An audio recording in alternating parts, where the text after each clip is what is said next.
Para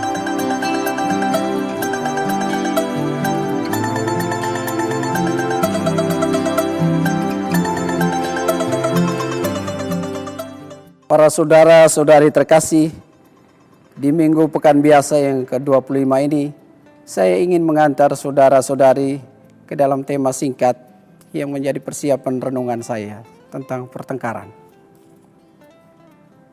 Kata ini begitu menarik hati saya, karena mempunyai isi dalam perikop Injil yang kita dengar pada hari ini.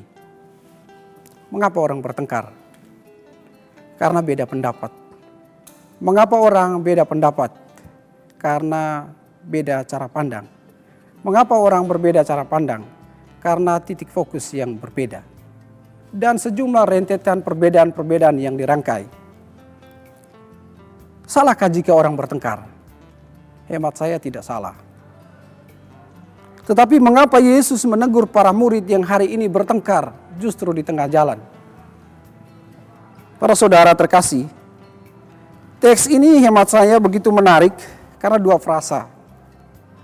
Pertengkaran dan peristiwa yang terjadi di tengah jalan.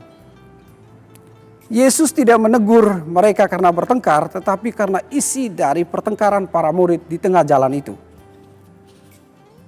Para murid bertengkar tentang siapa yang terbesar di antara mereka. Untuk menghentikan pertengkaran itu, Yesus mengumpulkan mereka. Dia duduk dan memanggil mereka. Ekaristi adalah saat Yesus memanggil kita untuk duduk bersama. Dalam perbedaan usia, jabatan, tingkat kehidupan maupun kelas sosial. Ekaristi adalah saat Yesus mengumpulkan kita, mempertanyakan apa yang menjadi isi dari pertengkaran kita selama ini. Ekaristi adalah saat Yesus meminta kita duduk untuk melihat isi dari pertengkaran kita. Apakah ada bapak dan ibu yang bertengkar di tengah jalan kehidupan rumah tangganya? Apa isi dari pertengkaran bapak dan ibu di dalam rumah? Apakah saya sebagai pewarta sering juga bertengkar untuk melihat kehormatan dan pelayanan?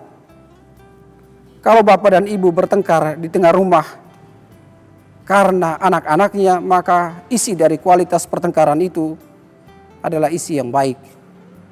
Itulah bagian dari tanggung jawab.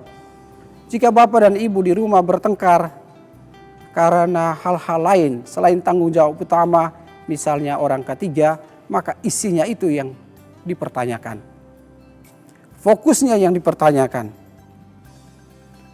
Jika bapak dan ibu sekali lagi bertengkar untuk hal yang paling utama, bertengkarlah.